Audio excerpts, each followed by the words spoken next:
This week on the Noisy Neighbors podcast, we have another special guest, Morgan Davis. Morgan is the managing editor of Austin music publication Ovrld. He is an artist manager and a film and music producer. It's only natural to have him on as he has a wealth of knowledge about the Austin music scene and the music industry in general. He has great tips for what really help artists be successful. On this episode of Noisy Neighbors, we talk about what industry professionals are looking for when working with artists, the role of local journalism in today's music landscape, how to effectively pitch yourself to publications, what makes a good manager, and what a good manager-artist relationship looks like, the future of the Austin music scene, and the need for strong infrastructure to support local arts communities.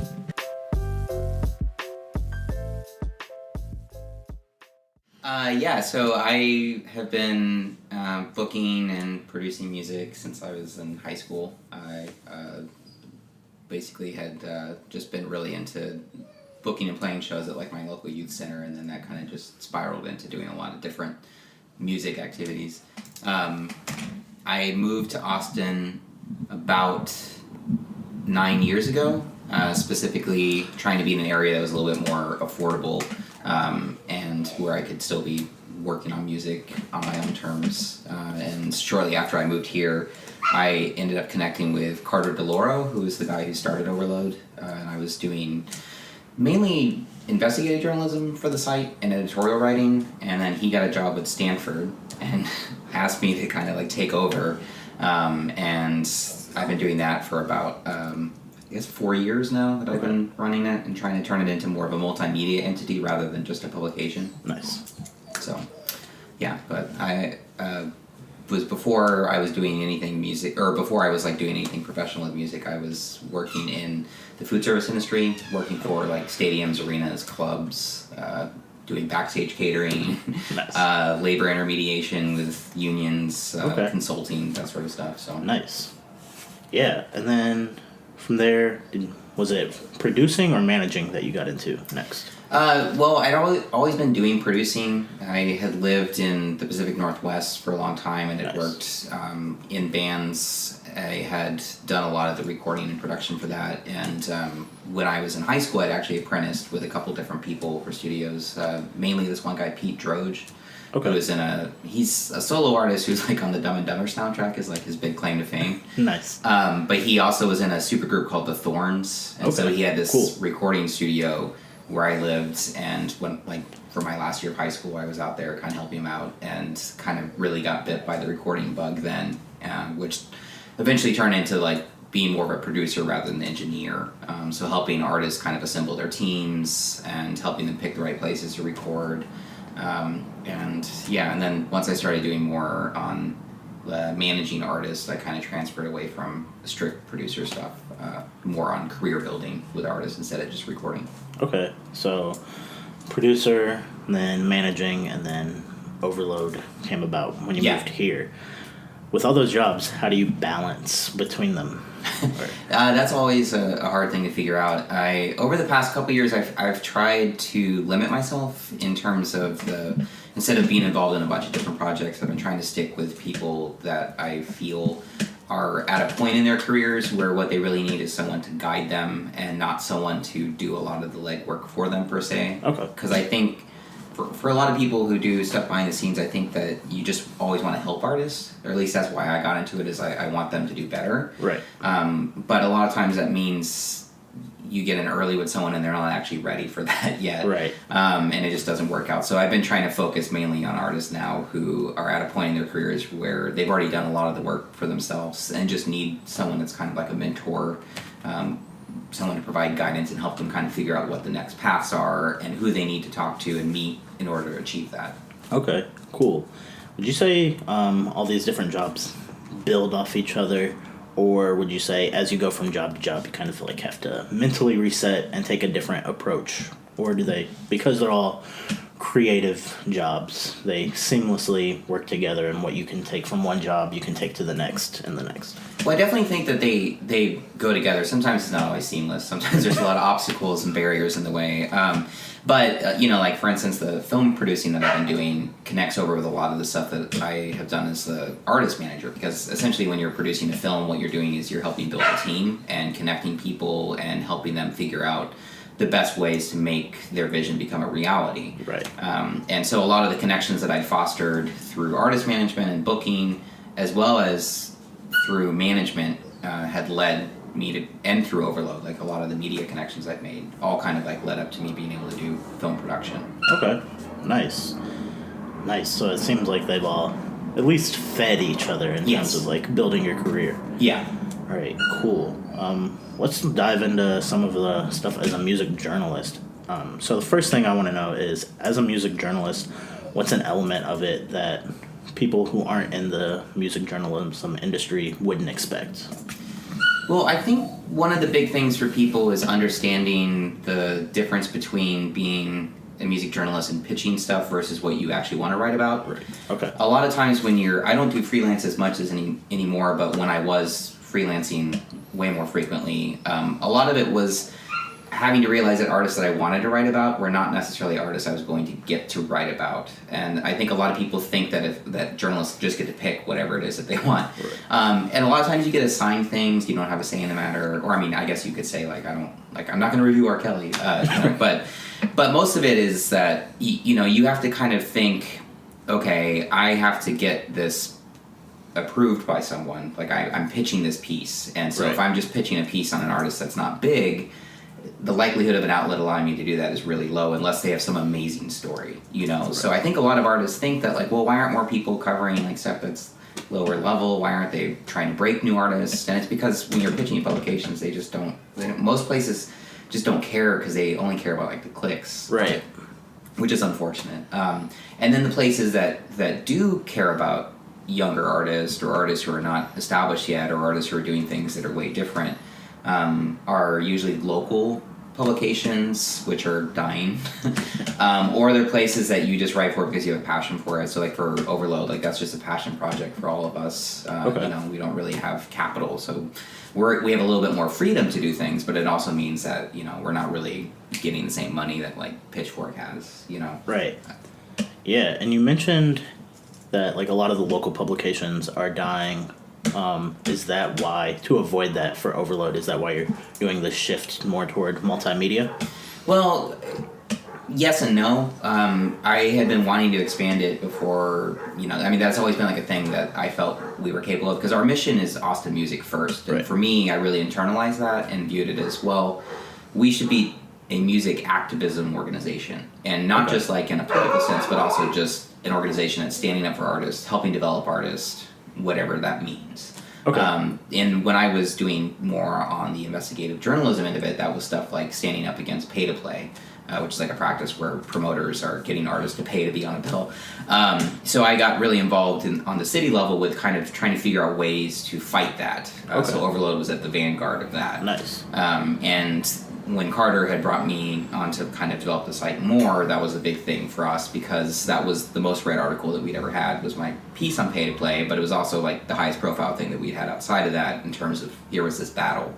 Okay. So my vision was I want to be able to do things to make the Austin music scene grow more. And I also know that for that to really work, we have to be more than just a publication. We have to be something that puts on events, that stands up for artists on the civic level, that also helps some of the people doing behind the scenes stuff to meet other people to make that a reality. So working with partners, whether it's TuneCore or whether it's some of these like new startups that are trying to find ways to get artists to make more money with their music in ways that are non-traditional. So like getting outside the Spotify level and outside of radio and finding ways to get people to listen to music but also purchase it. So nice. That's kind of what we just. Yes, it's to help us be a little more stable, but it's mostly just because I just have a vision for Austin music and I want it to be a thing that people can make a living off of. And right now, I don't feel like Austin music is that for most people. Yeah. Okay. So it's more about pushing the scene forward. Exactly. Yeah. Right. Nice. And your pay-to-play article. How has pay-to-play changed in Austin since your story? Well, so when I first reported on that, it was becoming prevalent, but most of the music scene here was not really paying attention to it because it was focusing on genres that were not getting representation in Austin music culture. So number one was hip-hop, because for hip-hop artists in the city, they were having a very difficult time getting in at venues through traditional means. Okay. So the people who were doing these pay-to-play schemes had realized that if they get someone like one of the focal points was Zero was coming through, and I had seen a promoter offering artists the chance to do a 5-minute opening slot for Zero for $400 or more if they wanted, the VIP package. And I just thought that was ridiculous because, like Zero is a real artist. Right. Like, this wasn't just some fly-by-night thing. And they had sold all of the packages for it. So everyone had bought this opening slot right away. And when I spoke to artists about it, I was like, why would you do that? Like, why? You're going to be doing a 5-minute opening slot. It's, you're not really going to get time to like show who you are. Right. And there's going to be a bunch of other people who are of who knows what quality. Like, no one's going to want to see that show. So what had happened was all these people that were like in more traditional journalism, like the Statesman and the Chronicle and KUTX, they had no idea this was going on because they weren't really paying attention to that scene. Okay. And they didn't really have an awareness of what local hip-hop artists were doing to even get shows. They would see Zero was performing, there'd be like 12 opening acts, but they didn't know why there were 12 opening acts. And they didn't know why most of them were totally unknown and maybe not stage ready. So as I was digging into that, I was finding out, well, the reason why we're doing this is because we can't get shows anywhere. Like, no one will email us, or they'll tell us that we have to have security guards there, or they'll tell us that, we have to pay some obscene, like, deposit fee that indie acts are not paying. So I was realizing that a lot of it had come down to stuff that I'd already seen, which was this just kind of discrimination and blatant racism against the genre in Austin. Right. So then you get these, like, skeezy people who realize that they can make money off of that, because how else are these artists going to get on stage? So it kind of, yeah. So it blew up. The story got picked up by like, NPR and stuff, and the city was very concerned about it. The Austin Music Commission was like, well, this is ridiculous that this is happening. We don't want artists to be exploited like this. What can we do to stop it? So they had asked me, Jennifer Houlihan from Austin Music People, Adam Protexter, who does Austin Mic Exchange, Tierney Johnson, who's like a long-standing hip-hop artist, and Sonny Super, who's a poet, to all come and kind of speak at City Hall to kind of like brainstorm things that could be done to stop it. And because you can't just make it illegal. It's not really an illegal thing. But there are things you can do to make it so that the venues that are doing it are maybe, getting other costs from the city, or not getting, they're not getting support that they would have been getting if they were a more legit venue. Right. And it was also the big part of it was just kind of making it be put out into the light. So even more than any sort of like actual legislation, it was about making people aware that this was going on, and that the main thing for me of how you solved it was that you had to recognize that there's this problem with booking that's happening, where you have one genre in particular that's being shut out of it for no good reason. Right. And so from that, Austin has gotten a little bit better about booking hip-hop. Last year we finally had like a trio of artists that were in the hip-hop scene that got the cover of the Chronicle, that then led to them getting covered in Pitchfork. And so there's been major strides in terms of like the doors that are opening for these artists. There's been more venues that have popped up that highlight the hip-hop community here, like Scratch House, Empire Control Room has been doing more hip-hop events. That was part of the problem before, was there weren't necessarily a lot of legit venues that were bringing people in. There was a lot of places like Headhunters, which became Infest, or Headhunters and Infest, and Infest is no longer around. But these were venues that were basically just nothing but pay to play. And once people kind of caught on to it, people stopped like having the shows there because there was too much scrutiny, and then they weren't having the money they needed, so they lost their venues because they weren't paying rent, and so a lot of those just like outright shuttered, which was pretty big for shutting down that whole problem.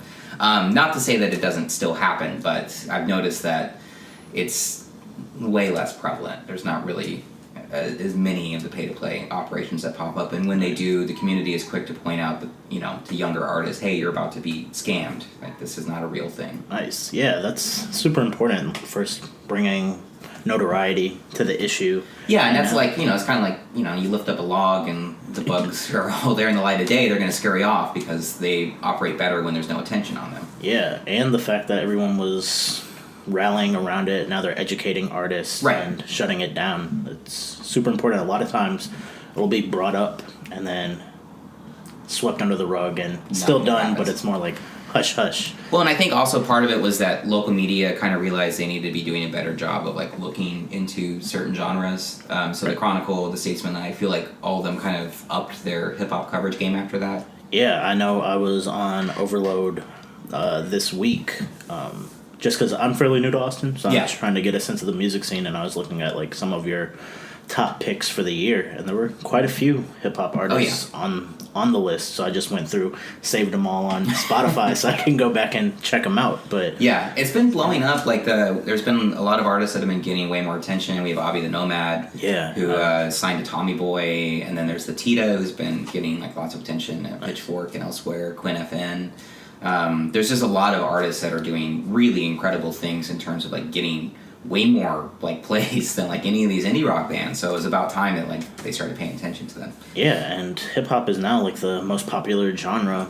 Yeah, like going for 5 years in a row, I think. So, and especially with young people and with such a big college scene here, you would think like more venues would want to push hip hop acts to attract college students in. Well, part of it is the college problem because a lot of the venues, they don't want people who are underage. So they view it like, there are some venues that, from what I've been told by artists and bookers, that when they, and as a booker myself, I've experienced this, where the bar staff and stuff don't want to work all ages events. They don't want to work 18 plus events because they view it as we're not going to get as many tips, we're not going to get as many transactions. It doesn't matter if the place is packed. They feel that they're not really making as much. And, I understand that end of it of being in service and needing to get your tips and stuff, but it seems like there's something that has to change on that because music has always been a young person's, passion. So I just don't get why you think it's a good idea to shut people out, because maybe those people are not buying huge bar tabs from you right now, but in a couple of years, those are going to be your loyal customers, right? Yeah, exactly.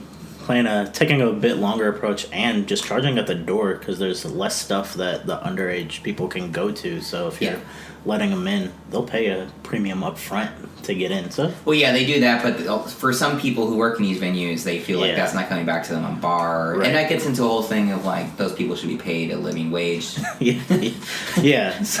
Definitely a lot around it. It makes sense. Yeah. But right now we're kind of all forced to fight each other over it because the people who actually have the money are not sharing it with everybody else. So because I feel like bar staff and musicians should not be the ones having to fight each other on this stuff. Yeah, everyone should be getting paid.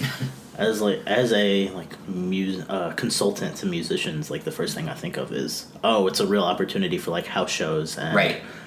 I love, like, when I work with artists, one of the first things I tell them is if there's a college in your city, go there, work the frats, find people who are having parties, and get in. Because, college students will go spread your music around, especially if they live out of state. They want to be like, I bet you haven't heard this, to their friends. Right. And I think it's just a overlooked fan base that a lot of people take for granted, especially local artists, and they could grow exponentially faster if they tapped into their college market. So yeah, and I don't think it's a coincidence at all that a lot of the artists that are getting the most national attention in Austin right now came up in those circuits, and a lot of these like quote unquote SoundCloud rappers that are blowing up in Austin, like that's exactly what they did, was they went to these parties or they played like venues that were like all ages that were predominantly college kids, and then those college kids spread the word about everything. And so and even if you just need help with your business, like college students want to work on stuff they're passionate about. Exactly. They'll help out artists. Right.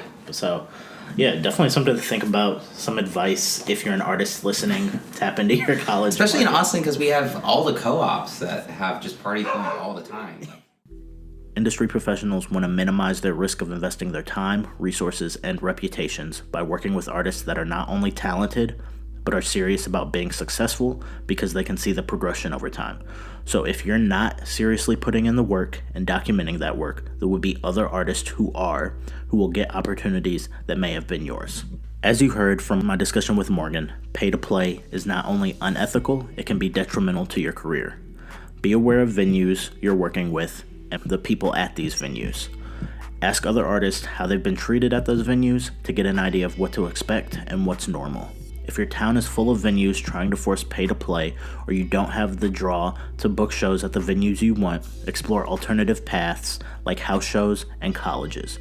If you're in a college market, not only is it a huge opportunity, To get good paying shows between the organizations that need entertainment, Greek life, and college events, it is also a great chance to accelerate the growth of your career and fan base. Don't be afraid to explore alternatives and utilize every channel and resource available when it comes to growing your career and reaching new audiences.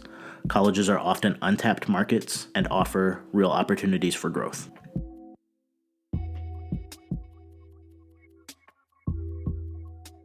One thing I definitely interested in knowing is, as a journalist, how does consuming and listening to music differ from when you're listening as a manager or as a producer? Or does it differ at all? Yeah, it does. That's a good question.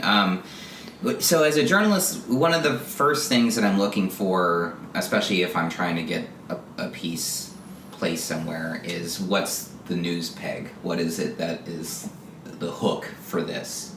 Because you're thinking in terms of stories, right? So you're thinking, is this something that people are going to want to read about? Not just listen to, but read about. Okay. Because you can have a song that's good, but maybe the person who's making it has no personality and nothing to them. So it's not necessarily going to make for good writing. And I think that that's, to kind of circle back to your previous question, too, about things that people don't think about with writing, is, you're not just, like, reviewing music, you're also trying to communicate a narrative to the people who are reading it. At least for me, the writing that I'm attracted to is writing that has this strong narrative element to it. Versus like when I'm just listening as a manager, I would be thinking about, is this artist, what's their growth potential? What are they doing right? What are the things that they're doing right now? Because if for instance, there's an artist in Austin who goes by Fufk, F-U-V-K. Okay. And that artist has been amazing to write about for as long as I've covered her, because she has no Facebook, no Twitter, no Instagram, just recently got Spotify. So no presence, is a total enigma, which is super fun to write about, because you're just like, what is the mystery behind this person? Right, exactly. And their music is incredible. She's by far one of the best songwriters that I've heard, period. And you said F-U-V-K. V-K, all right. But that's not necessarily the type of act that I would want to manage, per se, because, there is that mystery that you're going to be dealing with, because you're, maybe this person really just doesn't want to be on social media. Maybe they don't want to be in public at all. So if you're thinking of management, you're like, well, how do I grow this? Do you just hope that people stumble across it? Do you hope that other media outlets will, be into that story the same way? And it's not to say that that person's not going to blow up, but it's just one of those things that you have to consider. It's a thing that I wouldn't consider as a listener, because I'm just this is so cool, this is amazing, and I love that I don't know anything about this person. Yeah. But for a lot of artists, you want to be thinking about, what are they doing right? What are the career paths that they're looking at? What are the other artists that they want to emulate? One of the first questions I ask artists before I work with them is who is an artist who's a couple steps ahead of you? Right. Who you want to kind of follow in the footsteps of, and then a couple steps from that for later on, Yeah, I ask a similar question as well.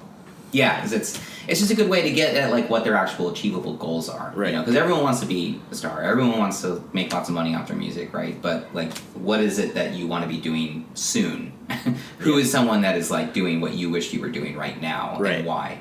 And so that stuff's all important. Seeing artists who are regularly sharing content, are they doing interesting things with their social media profiles? Are they doing shows in a smart way? Because one thing in Austin is you'll have artists who are really good, but they're playing just nonstop. And so you look at that and you're that's a person that's going to be hard to work with, because they don't know how to say no to shows. And maybe they'll learn that eventually, but do I want to have to be the one that's telling them all the time, please stop saying yes to every venue that asks you to play a show, and here's why that's a bad idea for you to do that. Right. Because, if you're an artist, it doesn't necessarily make sense, because you want to be playing as much as possible, right? Yeah, it's counterintuitive. Yeah. It's that's money. My face will be out there more. Right. Everyone will know me. But, being on the end of it from media and booking, seeing an artist who's playing and then takes a show a couple nights later, you're well, I'm not going to book this person anymore, because they just keep booking shows around the date that I have, so why is anyone come to my show that I book them on? Yeah, their value to you becomes less. And it's different if they're playing in San Antonio one night and Austin the next. That would make sense, but I don't know, it's just tough in Austin, because it seems everyone's goal is to just play all the damn time, which is not good because they're playing to the same audiences. They're playing in like a 1 square mile radius on Red River, you know, like maybe they get as far as like Hotel Vegas, but it's not even like they're playing like up in like, you know, not that there's a venue in Anderson Village, but if there was, you know, or like it's not like they're playing even like San Marcos or like Cedar Park or anything where it's like new people that they'd be meeting. Right. Yeah. Yeah, that's definitely something artists should consider. Like, don't oversaturate your presence. Exactly. Especially if you're smaller, go for it. You need to work out that stage show. Well, yeah, when you're tidying up your set, but, right. you know, these are artists that have been out there for like years, and I'm just like, why are you like this? Yeah. And then when you were talking about FUV, it's really interesting because when you were mentioning like the mystery part, and when I'm consulting, like I'll have like a list of brand elements, and mystery is one that like becomes really influential to a fan base. But when even like from my end, like as a consultant trying to like figure out the marketing, it's like, how do I keep this mystery like authentic but still spread it with the world? It's a completely different thing, and it only works for a little bit. People forget that like the Weeknd when he first popped up, exactly. No one like he made his identity secret and all that, and like there were no pictures and no one knew who he was, and everyone was trying to figure out like, is it actually Drake? And and like in his videos he was in the shadows and everything, but sooner or later the mystery has to go away. But it's like, how do I show it in new and unique ways? It's definitely an interesting consideration, but as a journalist, it's probably... She's like a official South by artist this year and everything, so... Nice. So, artists who are looking for press or to submit to publications, what should they know? What's the process like? I'm sure you have a ton to say about this. I have a lot to say about that. The first thing that I always tell artists on the media front is you need to assume that you have literally a second to get this person's attention. So anything that you're going to do that's going to slow them down on the media end, you've already lost them. So I've had like artists who don't want to put too many hyperlinks in their emails. I'm like, no, you need to everything needs to be immediately available. You know, like a lot of them like will still like attach stuff, which is like, don't do that. Just like give us like streaming links, because we don't want to have to download anything. Anything that requires waiting like is dangerous to do with media, because there's too many people trying to get our attention. So you want to make everything as accessible as possible. You want to give as much information as you can in the shortest amount of space. Like your pitch email, when it's the first time you're talking to a media entity, should be preferably just like 1 paragraph, but no more than 2. You know, it's mainly you just need like... another thing people don't think about is the subject. So your subject should be like, what is it that you're wanting from me? So if it's a premiere, it should be like premiere, all caps, and then, you know, your name and the song, and then in parentheses, like, what do you sound like? So like RIYL, recommended if you like. So like, let's say you sound like Bjork, then be like RIYL, Bjork, Arca, whatever. So anything that's going to give us like a really quick idea is going to help. The other thing is you need to be more selective about who you're approaching, because I'll get people who will send me emails all the time, and I've put it on Overload everywhere. Like, we only cover Austin artists. Like, our Twitter has it, our Facebook has it, it's pinned everywhere. And I'll get people being like, we're an Irish death metal band. We have no plans to come to Austin, but please, would you like to premiere our thing? It's like, no, that's not what we do. Right. So you want to like pay attention to, is this an outlet that's a good fit for you? You shouldn't just have a shotgun blast. You should be honing in on the ones that are a good fit for what you're doing. Right. The other thing is, a lot of artists, they aim too high right off the bat. You want to build up a relationship with smaller and local entities in order to help you leapfrog up to the bigger ones. Like, you can submit something to Pitchfork right off the bat, but the odds of anyone at Pitchfork paying attention to anything you're doing, it's like you're more likely to be struck by lightning, you know? Unless you're like Kanye's distant cousin, or like, you know, something like that. You've got some sort of like incredible connection. But pay attention to what the outlet is. Look at the artists that are on the same level as you or a little bit further up, who are close proximity. Who are they getting covered by?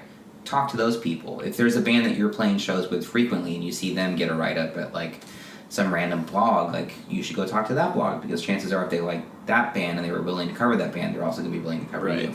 The other thing that artists don't do enough is they don't pay enough attention to bylines, because everyone who does media is on Twitter, and the best way to reach us, to like get us to pay attention to what you're doing, is to follow us on Twitter, see what we're like talking about, writing about, because everyone in media loves to talk about the best ways to approach media, or like how to do things better. So if you follow like our Twitters, you're going to see like how the sausage is made, essentially. Right. And then if you build up a relationship with people online, and you want to be organic about it, like, don't just like blast stuff at, you know, writers. But if there's a writer that you, or like if you notice that a certain place is covering a lot of artists that you like or you think you sound like, who's writing about it? Find that journalist, follow them on everything that you can, Instagram, Twitter, whatever.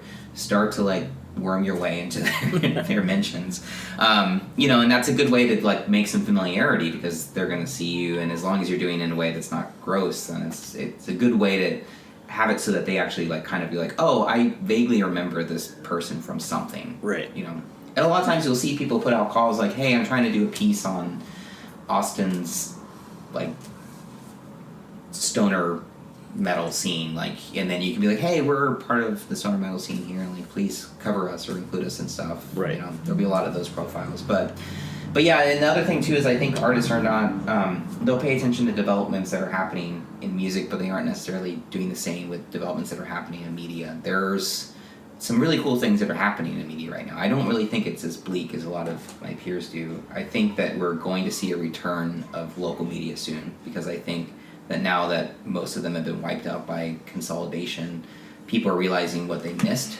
So I think that you're going to see some coming back. And then the other thing is that there's some really incredible consumer outlets that have put a lot of effort into building editorial arms. Bandcamp is the biggest one. Okay. Everyone thinks Pitchfork is what has the largest profile in terms of actually like breaking artists, but Bandcamp dwarfs Pitchfork's audience by like 10 to 20 times. Okay. They have a whole front page that has editorial, they do interviews, they do premieres, and they love new and unknown artists, because those are the people who are using Bandcamp the most. Yeah, that's really interesting, because I'd never think of like Bandcamp as a place to go for music editorials. Yeah, people don't really think about it because artists are primarily on the back end of it. Yeah. But if you're someone who's like checking out new music, or even if you're in media and you're trying to like figure out what is some cool stuff that's coming up that we can cover before other people are, Bandcamp is way ahead of the curve on that. Yeah, I feel like Bandcamp, historically when I've used it, I remember when it first came out, and like I loved it because it was easy, super good, easy to use interface. Yeah. And now, I think I use it more for like if I'm like really digging for like an artist, like who's an artist no one will know about that I want to listen to, then I might turn to Bandcamp. Right, but for a lot of people who are just fans, they've done a lot to make it more social. So like, there's things where you can like leave comments, like you can support stuff. You can actually like set up fan clubs on Bandcamp, so people can just subscribe and pay once a year and get access to all your music, which is amazing. Yeah. And then they also have all these like amazing premieres and like little blurbs that they do on like what's the like every day they'll have like 5 tracks up that they like, and it ranges from like, you know, like what are Theo C's up to, and then it'll also be like, here's this like really cool Norwegian electro band that we found, you know, like it's all kinds of, it's all over the place. So they're really cool. There's a thing called Vinyl Me Please, which is a kind of like Loot Crate but for vinyl. Okay, yeah. And they have a magazine that they go and do with it, and that magazine is always looking for artists to cover. And so there's all these cool things that are popping up on that, because a lot of like places have realized that, you know, maybe the Pitchfork model is going away, but people are loving these subscription models where they get actual goods, and if we bundle an editorial component to it, they really like that. Yeah, there's a philosophy in business that's been going around. I used to work at a strategy consulting firm for like big tech companies and some consultancies, and people like Gary Vee. Their philosophy is every company, no matter what you do, should be a media company, because it helps build up your reputation and your online presence. Yes. And I think artists are the same way. Every artist should be a media company. You're producing content. But I don't think artists realize that a lot of these companies that are producing physical goods, like you mentioned, Vinyl Me Please, do have a media arm that would be interesting for them to approach. Yeah, because you have to like figure out the places that are covering like artists that are not huge yet. Because all the big like Rolling Stone, Spin, whatever. Every now and again they'll do something in a smaller artist. Usually it's an artist who's like secretly got connections to something or a lot of money. But places like Bandcamp like truly care about like these new underground artists, and they want to put you on their front page because for them it just makes sense because it's all directing people back to purchasing your music. And since it's not like, like Kendrick Lamar is not on Bandcamp, so they don't need to deal with any of that sort of stuff. And there's not really it's not like major labels have a presence on Bandcamp either. Right. So they don't have to play that game. Yeah, I remember. Yeah, I think a lot of artists, they see like an artist they had never heard of pop up on like Rolling Stones or whoever. They're like, oh, that could be me too. I wonder how they did it. Oh, they had a publicist. A lot of artists think publicist is going to be the silver bullet for their career. But DJ Booth a few years back did an article on Mindy artists, which were artists everyone thinks are independent but are secretly signed, but the labels haven't announced it yet because they're feeding off the energy of fans thinking they're independent. Right. And so I think it's just like Lana Del Rey. That was like the original. Yeah, it was like Lana Del Rey. I think it might have been Kevin Gates. They went through like a ton, and it was just really interesting. And I think artists need to be wary of that. If someone's getting way more press than seems realistic for what you think their level is, they probably do have some connections. So don't compare yourself to them. Right, yeah. Find a way to build your track record so then you can approach those. Yeah, because if it seems way too easy to be true, it probably is. And, a lot of those people, like, they're the children of celebrities, like... Yeah. Like, a lot of times it's like you look it up and it's like, oh, this person is actually Kevin Bacon's daughter, or, like, something like that. Right. Something really weird, so... But... And then there's also, like, a lot of really cool boutique blogs that are popping up. Like, one that I like a lot that's been doing amazing stuff is called The Gray Estates. Okay. So the other thing I caution artists on is if you see an outlet that you've never heard of and they have like 100,000 followers or whatever on social media, look at the engagement, because if you are working with a PR firm or even on your own, you're getting like premieres lined up at places like the 405 is one that I see people like talk about all the time. That's like artists have some PR firm that's gotten them a premiere there, and they think that anyone in media cares about it, but like we know that it's fake. Right. It's just like a bot farm. Like when you go and look at their Twitter and stuff, it's like no engagements. Like I did like just researching it for someone else, and I was like, it took me 3 months to find a tweet that had gotten more than one like, and they have 115,000 followers. Something's not right here. Right. Yeah. So you're better off looking for places like The Gray Estates, which only has like maybe 5,000 followers on Twitter, but it's real, and like they get constant engagement, and more importantly, other people in media are paying attention to what they're doing. They're like a true tastemaker. Right. So your odds of getting featured on NPR are higher if you're at the Gray Estates versus something like the 405, even though the 405 has got like 20 times the traffic theoretically. But yeah, I mean, like that's the thing is like they were like, oh cool, this place has got so many like likes. Yeah. Our career's gonna blow up even though we've never heard of this place. Yeah, and then even outside of like journalists thinking that way, I was speaking with a A&R from Atlantic, and he said, first thing I do when I find an artist is go look at their engagement on social media. And then after social media, I fly to their hometown and see what people in their hometown say about them, what the hometown journalists are saying about them. Because if they can't work their hometown, how are they going to be able to work a national audience? That's exactly it. And so many people think if they just buy these likes and stuff that no one's going to figure it out. But like in media, like we're trained to like poke and prod and see if stuff is like real. Let's recap what's important when submitting your music to press, influencers, and publications. Assume you have limited time to get their attention, include hyperlinks, and make all the information easy to access and consume. Communication is key throughout the process. Make it as easy as possible for these people to know what they're getting when they open your email. So in your subject line, include what you want, your name, the song, and a recommended if you like blurb. Do your research and be selective about the outlets you reach out to. Understand who their audience is and how you fit that audience. Build up your relationship with smaller publications before reaching out to pitch larger publications. Interact with writers you like. to build a relationship and give you an edge when you pitch your music. Check a profile's engagement before relying on them for press, because sometimes the accounts with less followers but more engagement are more influential than those with bigger reach. Have an interesting story. Publications can love your music, but they still need readers and clicks to stay in business. So a strong, authentic story will help you get a write-up.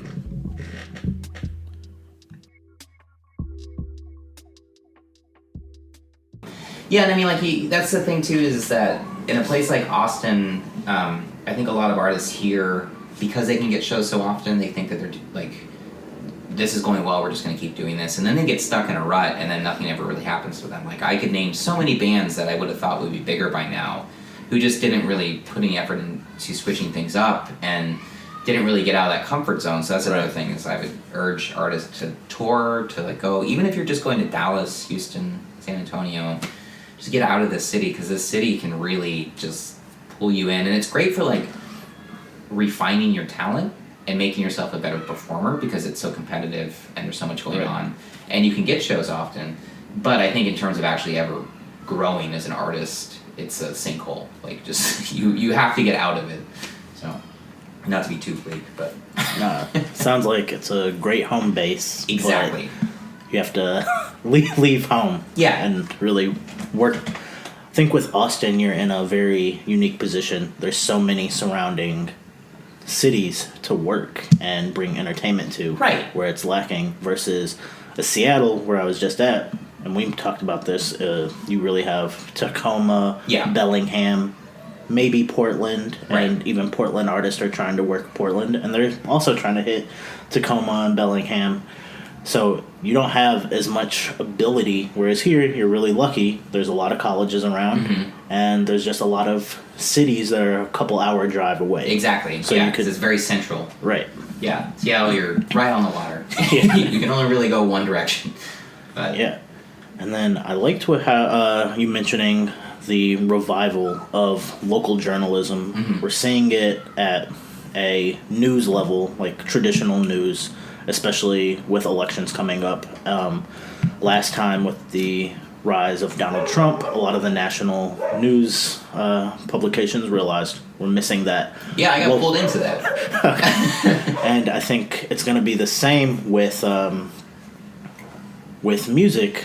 I firmly believe that we're going to see, I think, the era of, like, trolling and super huge online presence and, like, super huge personality is gonna come back down a bit, and labels are really gonna look at, like, who's working hard, who is, like, refining their craft before making the investment. They're gonna be more strategic in, like, how they're investing the resources versus, like, quick signings. Right. But right now the industry is super saturated, so to help them find that talent, they're going to turn back to local publications. So I think there's it's kind of... I had this conversation when I was interviewing Jim Eno from Spoon, and he put it really well, because Spoon was, like, one of the last, like, acts that came up in the, like, the major label feeding frenzy after Nirvana. Okay. So they, in their story of, like, what happened to them on their label is, like, pretty famous. Like, they even recorded, like, a whole EP just as a fuck you to, like, the A&R guy that screwed them over. But he was talking about how when they'd gone signed to the, I think they were on Atlantic, if I remember correctly. Okay. So they got signed really early. They had played hardly any shows, and he was telling me, he's like, it was kind of absurd in retrospect that on the basis of us, like, playing hole in the wall every now and again, and, like, kind of sounding like the Pixies, that was all it took. And we should have known better. But we were young, and, like, we get signed to this, like, major label, which is our dream. We'd always wanted to do that. So we said yes, and then we just got totally chewed through the system, and it was a disaster. But he was saying that it used to be much easier to get signed to a major label and to have a major label pay for everything that you were doing. And even with that, you would make no money. Like, they never made any money on any of that stuff until they were on Merge. But now it's so much more difficult to get signed, because you essentially have to have already proven yourself as an artist and be established and prove your track record. Right. And show that you're already, like, doing well on your own, and maybe you don't even need a label, which makes you more lucrative to them. So he was saying, even though it's harder to get signed, he thinks that in some ways parts of it have balanced out, and it's still not quite balanced. There's things that are very bad that everyone is struggling with. Yeah. But he was saying that artists are a little bit smarter about the business end of it now, and the competition of it has made it so that they've all had to have some business acumen if they're going to get to any sort of level. So the artists who are getting to the major label phase are more savvy and are less likely to get chewed out by the system.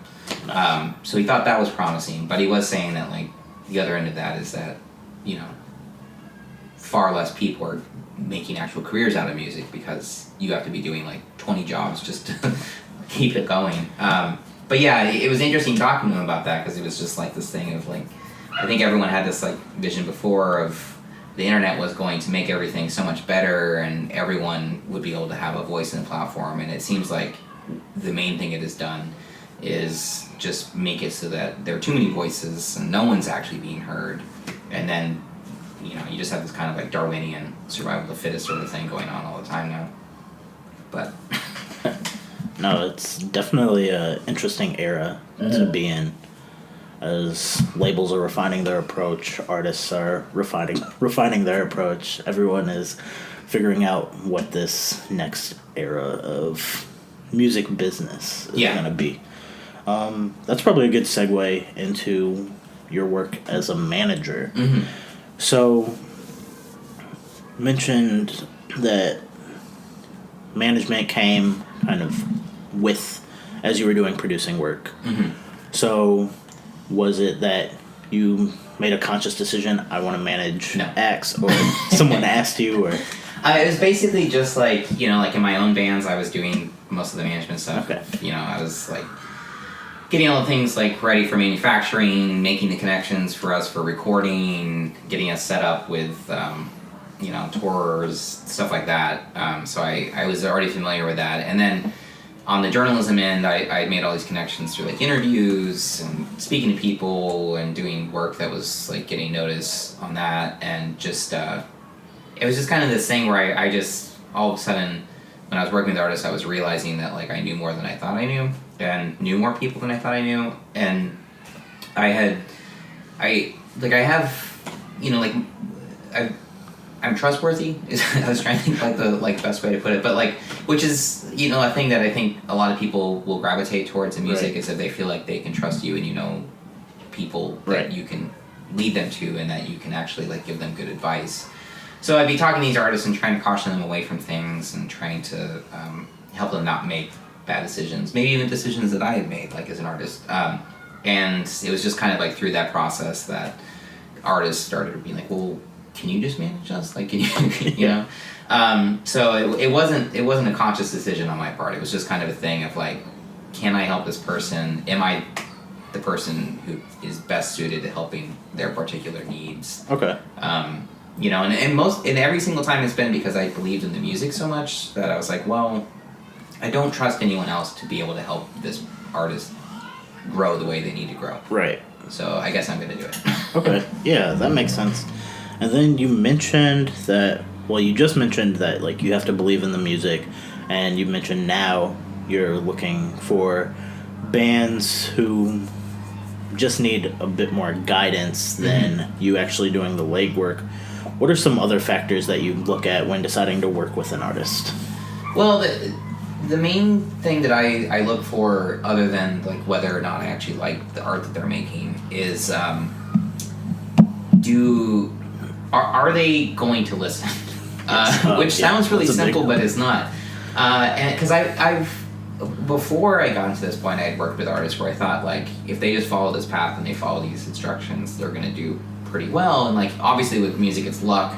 You can never guarantee someone's success, but you can at least help them find a way to achieve some sort of success and have some sort of longevity. Yeah, it's like there's foundational things that will work, and then, but what worked for one artist might make them blow up may not work for the next one. Yeah. But if you follow, like, certain things, you'll at least gradually, like, build up and gain traction. Yeah, but the main thing you kind of realize is that not everyone is going to listen. So you kind of have to choose wisely, because you can waste a lot of time with someone giving them direction and guidance and getting frustrated that they're not really listening to what you're saying, or they're just kind of doing what they're going to do anyway. And those types of people, they just can't really be managed, or at least Yeah. maybe you are not the person to manage them.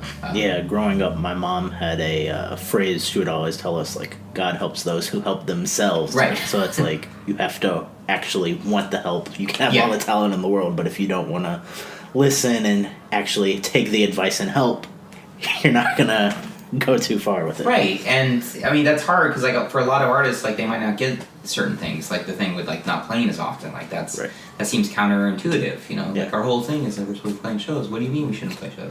And then other stuff like a lot of artists, once they make something, they just want it out there, and then they don't want to deal with it anymore. And you know, I do think artists should be focused on the creation process, but they have to be willing to cede control of what happens after that if that's the way they're going to be. So I try to like pick artists that can take feedback, for one, who understand that releasing an album is not a thing where you just make it and then a month later you just put it out. It's, you know, like I'm working with an artist right now, Kroom, and we've been working on his album for like 3 years, give or take. Like not all of that was the recording of the album, not all of it was even like getting it released. A lot of it was just kind of building the proper team to make it happen because he had communicated what it was that he was hoping to accomplish with it, which was mainly that he wanted it to be like a calling card to get him more projects to work with other. It's like we had a bunch of guests on it, and so this was kind of like,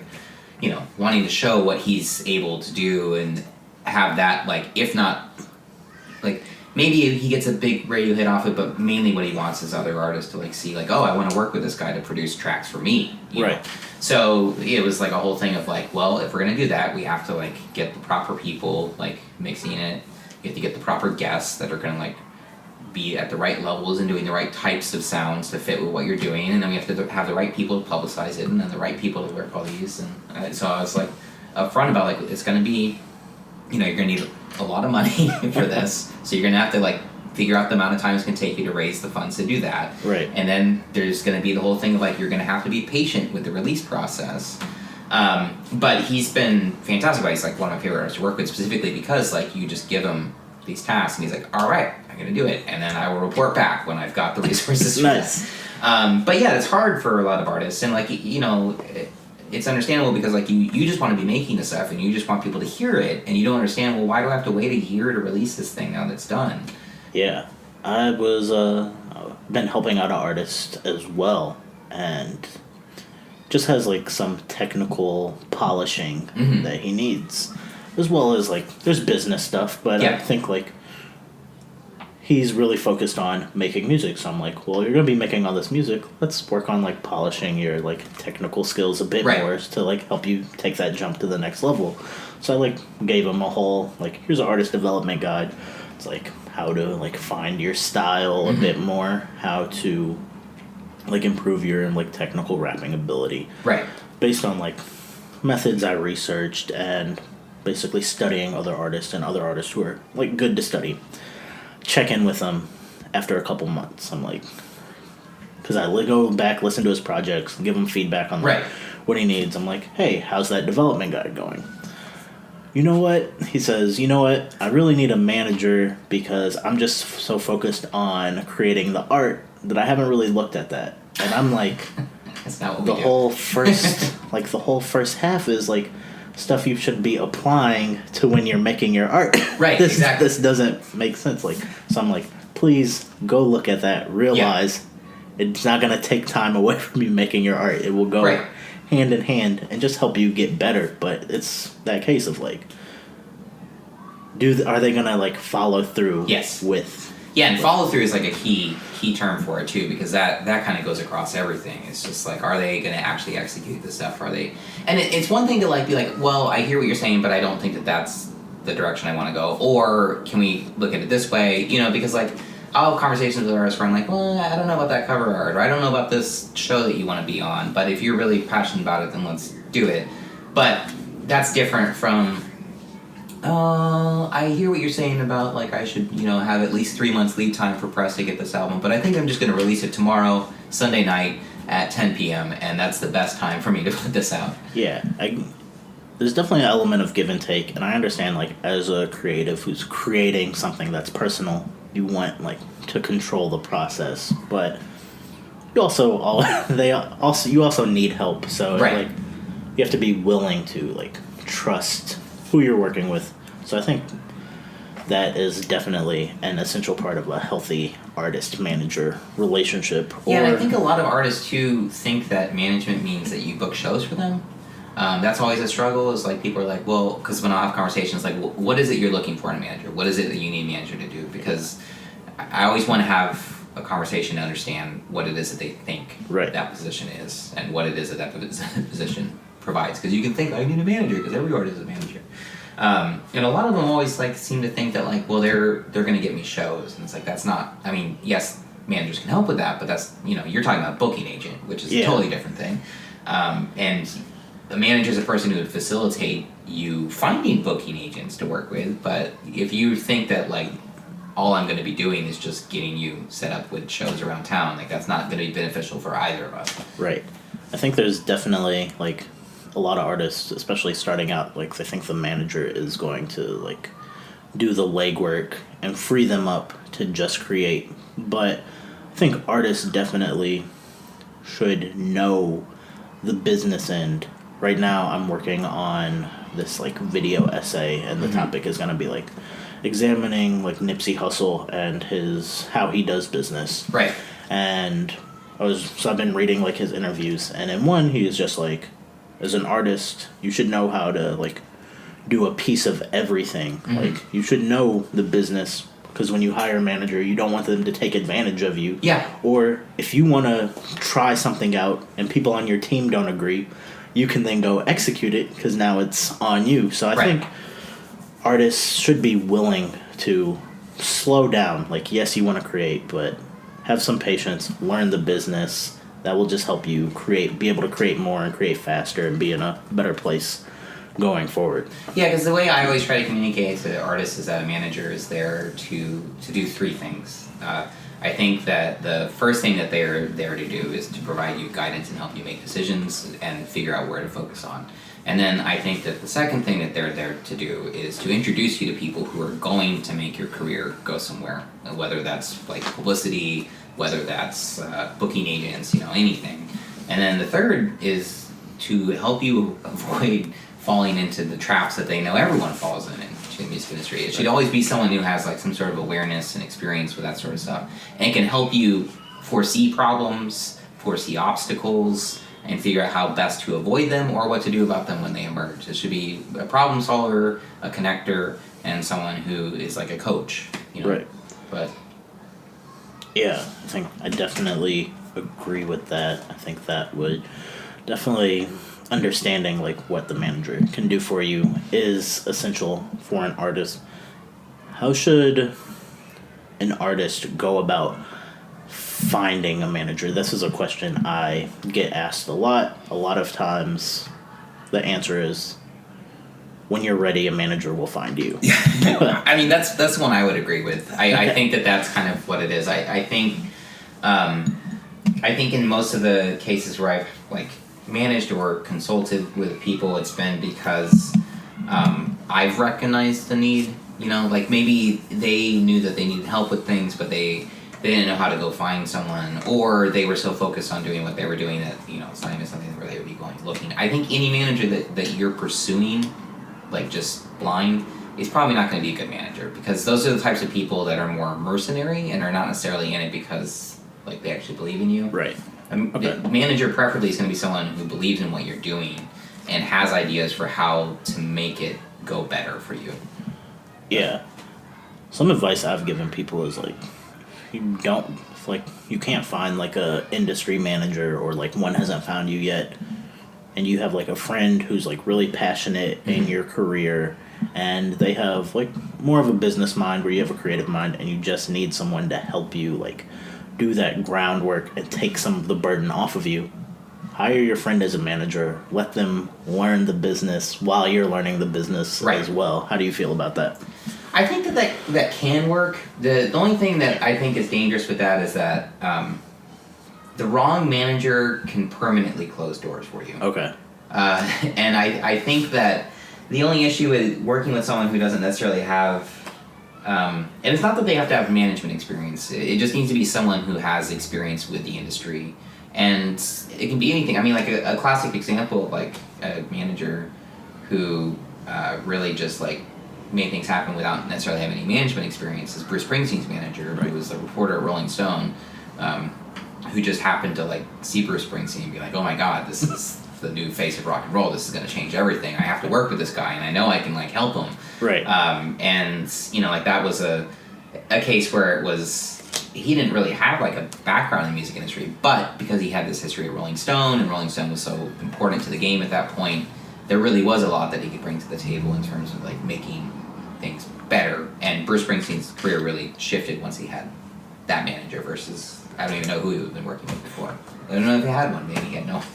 But you know, like that's kind of like the go-to of like that person once they saw it, and in their capacity as like a critic, they were really in a good place to know that this was a real talent that was really going to go somewhere. Okay. And you know, had that breadth of knowledge to be able to build things there. Nice. What are some red flags in a manager that an artist may not know right off the bat? If they name drop a lot, I feel like people who are just like hitting you with nonstop name drops, I always just don't trust those people. And I mean, like, you know, it's different from like being like if they're like if it organically comes up of like, oh, I happen to have a connection over here that I can introduce you to. Right. That's different than someone just be like, oh yeah, I know this person, this person, this person, and just like dropping it like all the time. Like that's those people. I've never encountered someone who's like that is like real.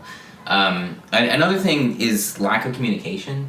Okay. I think that if you're working with someone and you're not hearing from them regularly, and it should be like not like as an artist, you shouldn't be the one who is always having to instigate that. A manager should be checking in with you and figuring out what's going on. And that's like they shouldn't be hitting you up all the time. Like you don't want someone who's just like pestering you and getting in the way of your process, but you do want someone who's going to be like, hey, how's it going right now? Like, how is this stuff? We talked about this plan. Like, where are you at with that? What's going on with this? Like, you know, you feeling good about this stuff? Blah, blah, blah. And it can be casual. It doesn't have to be like a real like checklist thing, but they should know what you're up to, and they should know how you're feeling about projects. And yeah. And then another thing too that I think is that anyone who's promising you a lot is probably not going to deliver on that. Right. Because people who are actually going to make your careers go somewhere have that awareness that like this is an extremely fickle industry, and you can do everything right and things will still just not work, and it's not anyone's fault, it's just how it is. So anyone who's telling you like, yes, I'm definitely going to have you be the next Lana Del Rey, that person's full of shit, I guarantee. Yeah, as a consultant, that's like a very hard thing. Like I can give you a marketing plan, like I can make you this super interesting marketing plan. I'll believe it works.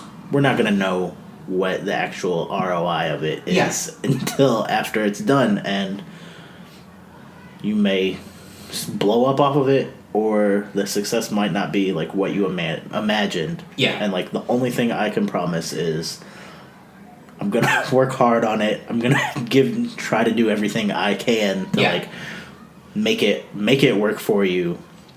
And I'm going to make it, like, as authentic and, like, pair well with your project and, like, things like that. But I cannot, like, promise, like, if you do this, your career is going to skyrocket. Yeah, I mean, if it was that easy, everyone would be able to do it, right? But that's the thing is, the manager also has to manage expectations for things. Yeah. And it's about, like, communicating. Like, this is our best chance, given our resources, that's not a sure shot. Because there is no sure shot unless you were born into it. Yeah. But I think... Yeah, sometimes it's like, oh, I'm making that investment. I want it to be a sure shot, but yeah,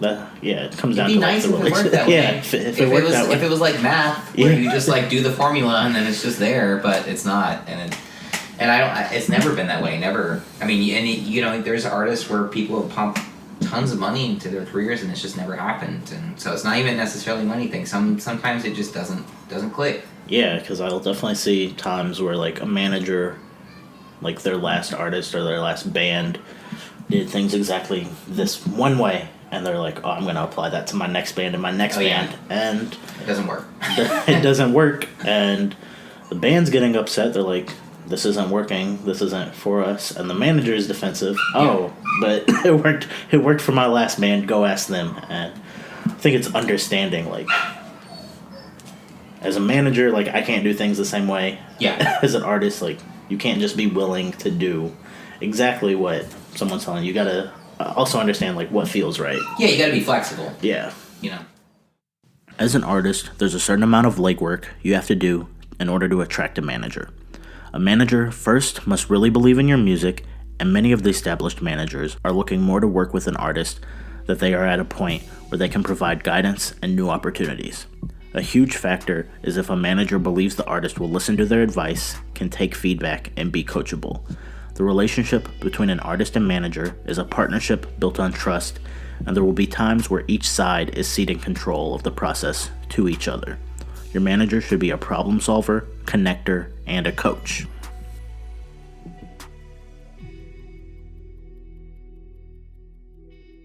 Just what do you think the future of the Austin music scene is, and where would you like to help take it? So I think Austin is at a very interesting crossroads right now. I think that one of two things is going to happen. I think that we're either seeing the final days of Austin music scene as we've known it, where it's just the city that's just full of talent and venues and all that. I think that is going to go away if things don't change drastically soon. And the main thing that I see as the second path is that things do change, and we start to see music intersecting with some of the more like career-oriented stuff that's happening in Austin with the tech companies and all of the businesses and everything. And we start to get some of that infrastructure. But I think that if there isn't the development of infrastructure within the next couple of years, I think that we're going to see an extinction level event of venues in Austin, which I think we're already on the precipice of, because venues are being priced out of the city, at least in the area that they're in, and there's not enough venue owners that are looking towards other areas of the city to build stuff in. Right. Like you have ABGB down south, and Radio and some others that have done down there, but no one else seems to be taking that example and relocating. Everyone continues to just pour into Red River, which I think is a massive mistake. And I think that I think it's like not to like put a specific prediction on, but I swear that it's going to be like within 3 years, most of the venues that are down there will be gone. Because most of them are on long-term leases. Okay. So those leases are going to be expiring, and I don't know what that's going to look like for venues after that. And we're already seeing them go away. Like Holy Mountain went away. We've got Sidewinders, like shuttered. Even a lot of the ones that were just kind of like not necessarily great, but are there, and nothing's replaced them. You know. So I just think that Austin music has to branch itself out in every possible way. Has to branch itself out in terms of where the venues are. Like in Seattle, you know, like we had actual districts and neighborhoods. Right. Austin kind of just feels like you have downtown and then it's just everything else. Yeah, the only like neighborhood like you'll hear people mention is, oh, I live on the east side. And even then it's just like I'm like, what exactly is like the east side? Yeah, it's not, especially because like the downtown stuff is just spreading closer and closer there. It just feels like one homogenous thing now. It doesn't really have distinct character. Like in Seattle, you've got like Ballard and Capitol Hill, like not just in terms of geography, are just worlds apart. Yeah. They're just different. And it's weird that Austin doesn't have that and hasn't put any effort into people who are doing behind the scenes stuff in Austin. There is not enough people doing behind the scenes things. And I don't just mean booking. Everyone here wants to be a booker, and having done booking in lots of different places, Austin is just not a good place to book in. Okay. No one is making money on it. Not the venues, not the bands, not the promoters. I mean, like, not to say that people aren't getting, like, some sort of profit, but when you see things like Sound on Sound is a festival that couldn't even be profitable, even though it was amazing and had all the right pieces, like, that's a bad sign. Right. Houston has, like, a dozen events that are like that go on that are not in danger of shuttering, that are independent, you know, and Houston doesn't have anywhere near as many music people as we do. But I think that if we don't start to get more people who have real plans about how to help musicians make a living off of their stuff here, Austin is just, it's just going to go away. Like, as we know it, there's going to be far fewer venues. There's going to be far fewer artists. We're already seeing a lot of artists that are relocating other areas. A lot of our biggest bands just keep going out of here. Right. Or artists who are probably on the verge of being big, they just go to New York or LA or Chicago because there's just no new connections for them to make. Right. Like if you're an artist here, there's not really any like real booking agencies of note outside of like Windish and 9 Mile. Right. One of which is like a label and is maxed out on its resources anyway and can't really take on new people, or can only take on projects that are related to projects they already have. We have one micro pressing plant for vinyl that can only handle small print runs and can't handle the labels that are here. In terms of licensing, there's one licensing group that I know of that's here that again is maxed out and can't take on more clients. There are 2 entertainment law firms that I know of in Austin. Like, it's just nuts that there's all these artists who could use these resources, and it's stopping anyone from coming in and setting up new stuff because they're going to look at it and be like, well, if we do this other stuff that's behind the scenes, who can we even be working with here? Like, yeah, we've got every artist in the world, but we don't really have anyone to help us with manufacturing. We don't really have anyone to help us out with radio placement. We don't really have anyone else to help us out with PR, right? So I think that has to change. And if that does not change, I think that Austin is no longer going to be the live music capital of the world. I think that it's going to lose that seat very quickly. And I am disturbed at the lack of synergy between the tech corridor and the music corridor here. And the only real beacon I've seen on that front has been the news that BMI is building an office here. And we will see what that does. But there needs to be more. There needs to be just more things that exist here that are going to help artists who want to make a career off of their music make that career. Yeah, a real music ecosystem and a push to merge like the music and tech worlds. Because in most cases they always go together eventually, but you don't see it like happen on the ground. Right. Yeah. And it's just frustrating because it's not like I'm sure if you actually did the numbers, Austin has way more. I know it has more venues, and I'm certain that it has more artists than Seattle does. But in Seattle, you had real labels that were on like major platforms like Sub Pop or Suicide Squeeze or Barsook, or I mean, you could go on and on about like the labels that were there. You had real booking agencies that were there. You had real management firms that were there. There was like shitloads of entertainment lawyers to help artists manage their careers. There was plenty of like licensing opportunities. Like, it was just crazy how much more there was going on in Seattle for artists if they started to get to a certain level to allow them to continue to expand. And Austin doesn't have that. Even just like manufacturing, like there was plenty of places to get stuff made locally there. If you wanted to release an album or if you wanted to release a CD here, like I think there's only one CD manufacturer here. Yeah, and that's kind of crazy because, like you said, it's the live music capital of the world, which means there's a ton of artists to tap into here. So the fact that infrastructure doesn't exist is concerning. And the other thing that's always weird to me about it is every single time I talk about this, like everyone goes on about, you're trying to commercialize music or why aren't you talking about like the rent problem? And it's like, well, the rent problem impacts everyone in Austin. It's not just like a music issue. And it's not like you can give preferential housing costs to musicians like the government can't do that. Right. It's not going to happen. It's illegal. Like if you're a billionaire and you want to buy an apartment and let musicians live there for free, you can do that as a private individual, but they can't put a law that says apartment complexes must charge musicians less. Right. I mean, there's already things that exist where it's like if you are below certain like earnings, yes, you can do that. But yeah, I just think that it's not really about commercialization. It's just that it benefits everybody if there is more actual music business here. Right. Like right now, we're just a music performance city, and it's just performance for the sake of performance. Most places you go, it's essentially background noise. Like the people who are there, they don't care that like you go to like any random cafe and there's like probably like a jug band playing. Yeah.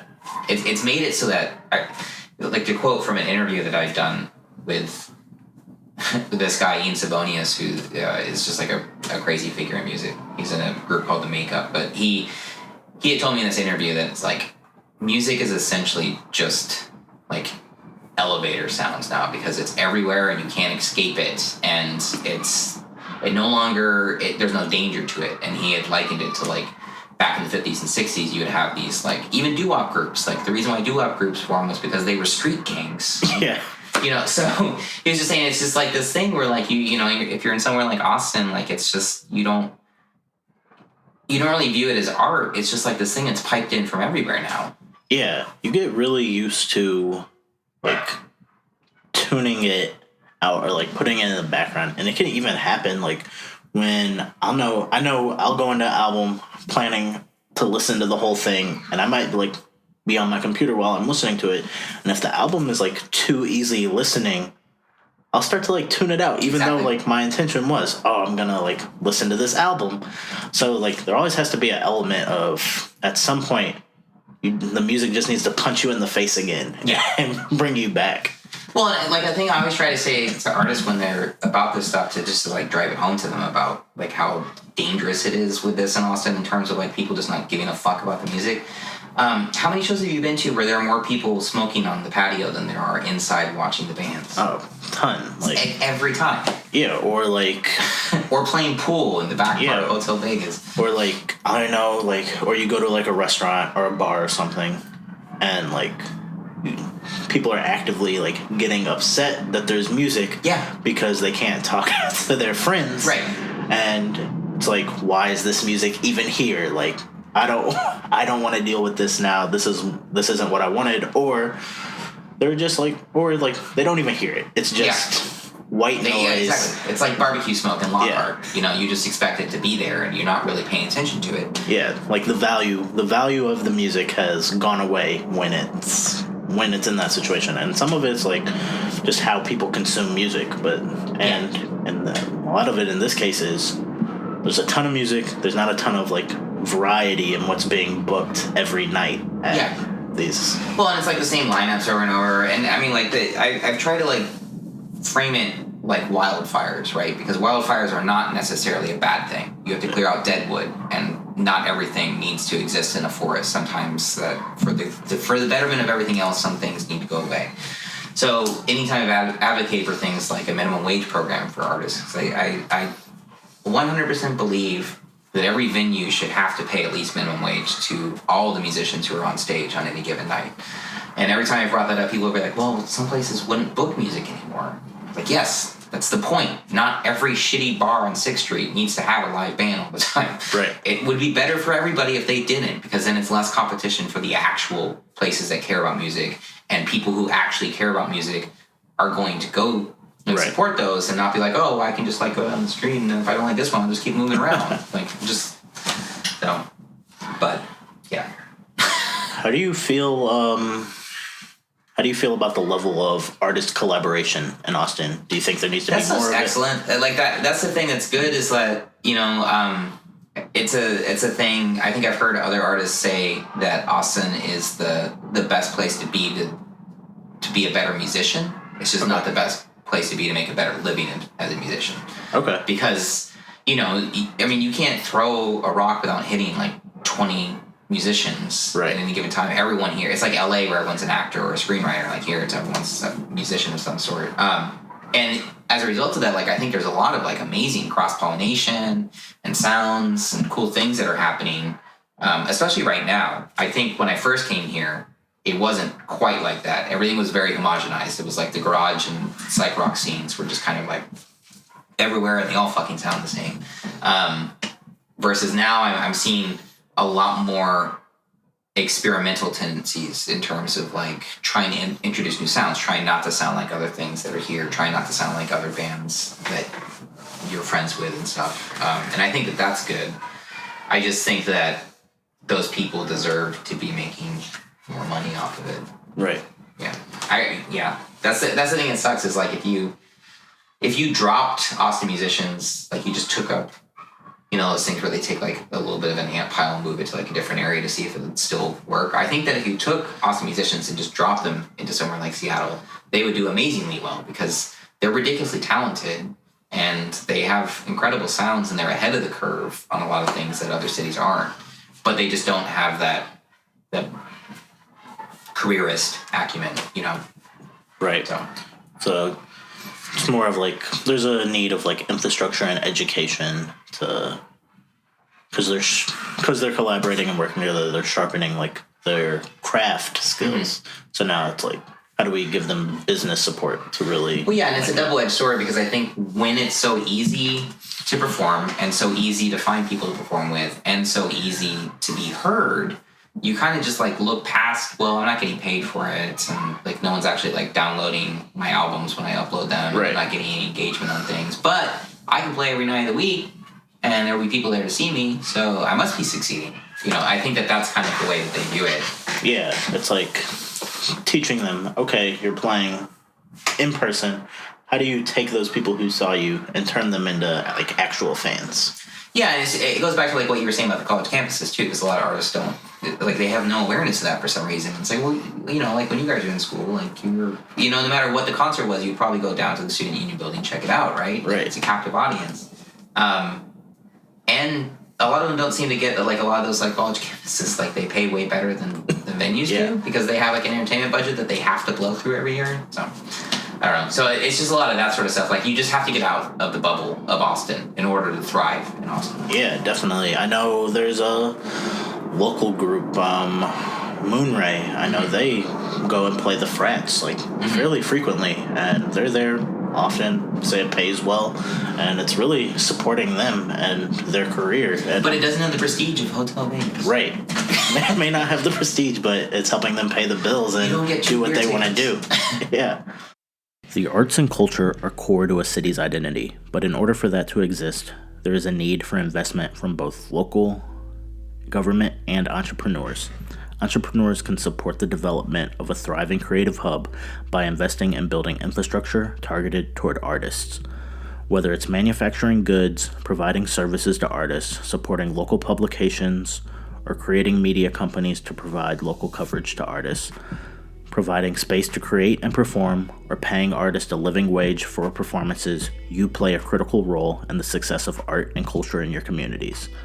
By being at the forefront of economic development around the arts, not only do you provide business opportunities, it provides an opportunity to make a name for yourself as an entrepreneur in your community and support an industry that you care about and is important.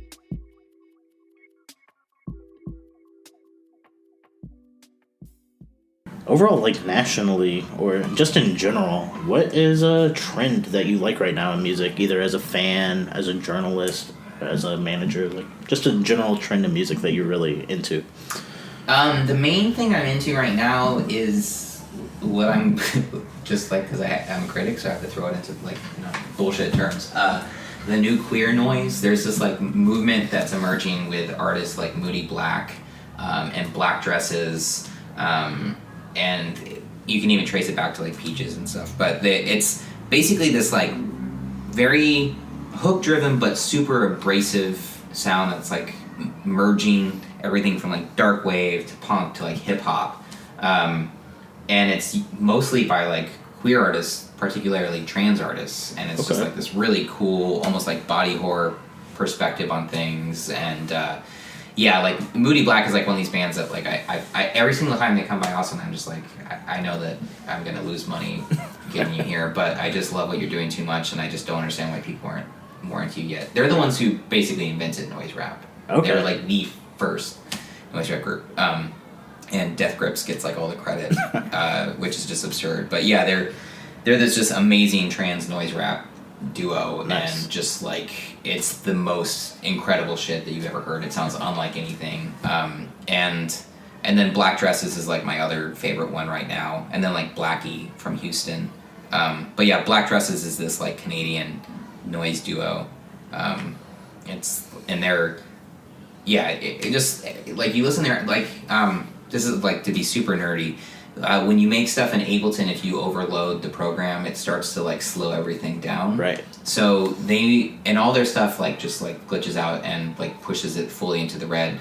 But they actually worked the sound of Ableton grinding to a halt to be like the hook for one of their songs. And like when I heard that, I was like, this is the most future shit ever. Like, this is just so fucking cool. And like if you don't know what it is, it's just like, oh, that's a really weird like stronky sound. But like if you make music, you're like, holy fuck, that's so cool that they did that. But yeah, that's what I'm like really into right now. Since the world's on fire, I gotta like listen to stuff that just wants to make you toss more gasoline into it. So yeah, that's really cool. I've also been really into. There's this artist Leech who was in Austin, who's now in New York. Okay. And he is kind of like James Blake plus like Lana Del Rey sort of sound. So he does a lot of stuff where he just takes his voice and like loops it together and then adds in like guitar elements.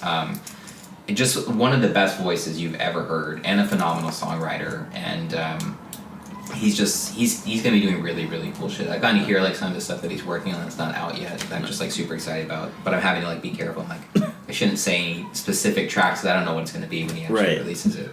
But yeah, him and there's like some other artists doing similar things in Brooklyn now.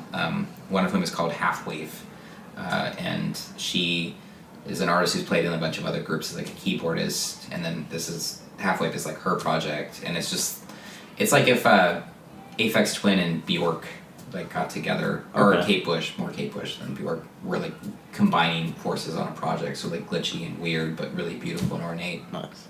So yeah, anyone who's just like doing like really cool things, merging older sounds with kind of like broke down electronics, I'm usually into. Nice, yeah. People who are really like pushing the limits. Yeah, but then also like Fuff is like one of my favorite artists right now, and she's like basically just acoustic guitar and voice, and phenomenal lyrics.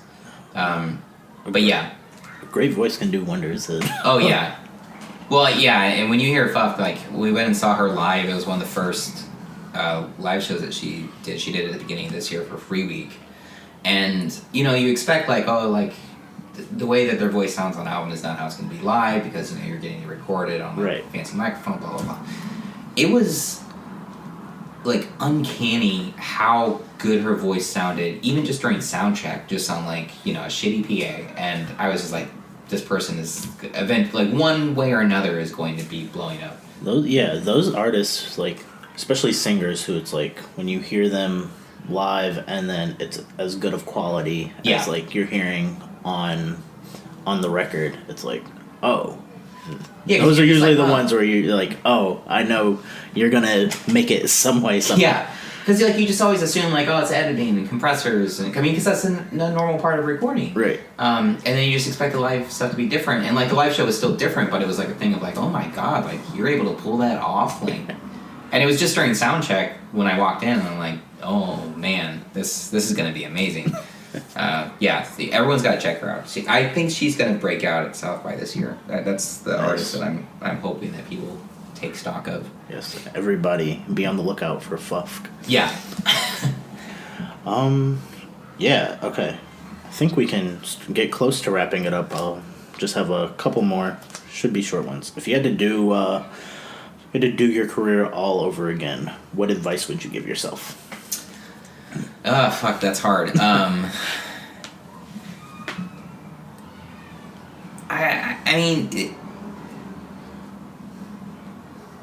I'm pretty happy with like how things are going on that front. I mean, like I wish I had funding. I wish I had money. Right. But in terms of like decisions I've made creatively, like I'm pretty happy with that. I mean, the only thing that so when I was in Seattle, I helped run an underground venue called the Ballard Mine. Okay. That was like one of the best things that ever happened. So the main thing that I would do differently is like rob a bank or whatever it took to acquire that space, because we lost it when the guy who owned it, they built a Trader Joe's across the street, and that was like the end. Because then they wanted to build a condo where we were, so we were in the basement of this building that he owned, and it was an incredible experience, and like I don't like the few years that we got out of it were amazing, but it's like if I had known the fucking Trader Joe's was gonna come, I mean like I guess that's kind of like more the thing. I would have spent less time on projects that I knew were not really going to go anywhere, but that I just felt committed to. So I guess that would be it. Okay. To have less fear of saying no. Okay. Those two good ones. Less fear of saying no, and then to figure out a way to like invest in things you really care about. Yes. Yeah. All right. Cool. You always assume it's gonna be there forever. Yeah. All right. What's next for you? Just in general, whether it's a project you're working on or future goal that you're working toward. Well, on immediate stuff that's coming out, the Kroom's album Belladonna comes out on March 1st. Okay, I'm cool. extremely proud of it. It's probably the album that I am the most proud of in like my entire career. And the guests that we have on it are phenomenal. And Adrian Kroom, he's the artist behind it. He and I are already going to be working with some of the vocalists from it on other projects they have. But the first one from that people should be on the lookout for is Amakia, which is Chantel Moody's solo project. And she's in Digital Wild, For and Ever, Golden Dawn Orchestra. She's always been one of my favorite performers in Austin. And so I'm so thrilled to have any part whatsoever in what she's about to do. And that's Anakiya. Check her out on Instagram and stuff. Nice. She's going to be huge. And then I just took over management for Katie Rain, who are like my favorite pop stars in Austin. Nice. Everyone should be into them. They're like super colorful and really fun, and are just like absolute like songwriting geniuses, and just like they really know their shit in terms of like their branding. And then I also just we theoretically this year on the film festival circuit, a film that I produced that's directed by my all-time favorite local music video director, John Valley, is going to be coming out. It's called Duncan. It's a grindhouse satire of Pizzagate is the way we've been branding it. So that's going to be amazing.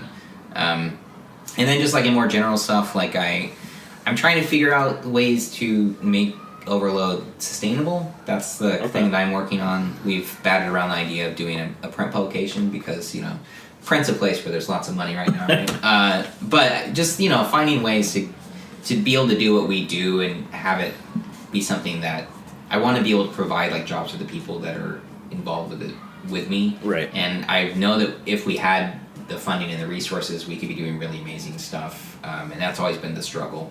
Okay. So I'm hoping to like work with some of the like city organizations to figure out some sort of like plan, because I think what we do is necessary. Right. We're the only Austin focused music publication here, and it's really weird that the live music capital of the world does not have a music magazine. It doesn't. I mean, like there's the Chronicle is a weekly that covers all sorts of stuff, but I think that it would be good for everybody if Austin had like a real focused publication on music, like the way that the Austin Monitor is for like civic politics. So I just need to figure out some way to make that happen, but also not compromise on what we believe in. And a lot of our stuff that we've been doing is more activist oriented, which tends to make some people upset. So just find some way to make that be a sustainable entity of its own. Cool. Yeah, my next question was, what's something you need help with? It sounds like that is definitely one area where people could help you. And this is just like, in general, maybe it's someone listens to this and is like, man, I really want to help Morgan with that. Or it's just, if everything was perfect in the world, this is what really could help me out. Yeah, I mean, like, if someone wants to, or has resources or knows ways for us to get funding, that'd be great, especially with a magazine. Because I think a magazine is an easier sell for people on advertising and everything. And also, I think that it being in print makes it more legitimate and real to people. Right.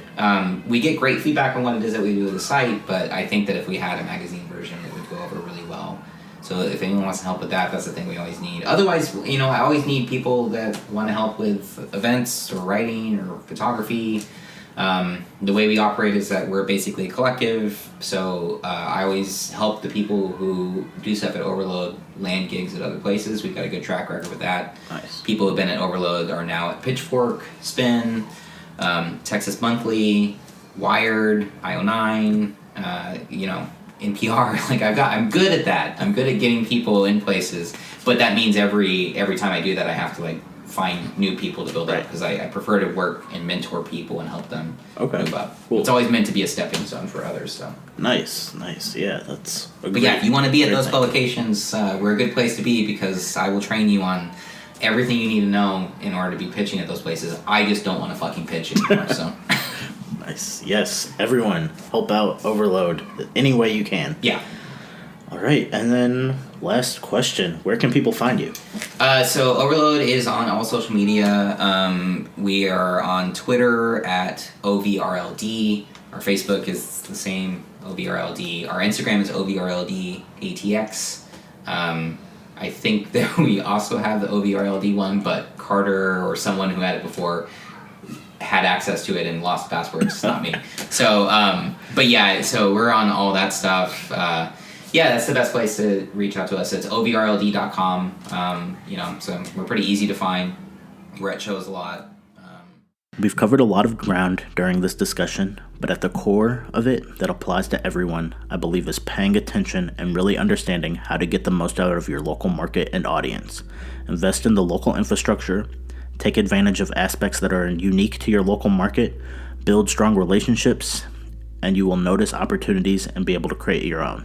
At the same time, be ready and willing to spread your wings and branch out from your home base, no matter how comfortable it is. Build your track record, show your work, and create connections, and the right people will notice and present opportunities that will take you to the next level. Thank you for listening. Follow us on Instagram at Noise Complaints Group, or join the Noisy Neighbors Facebook group and join the discussion.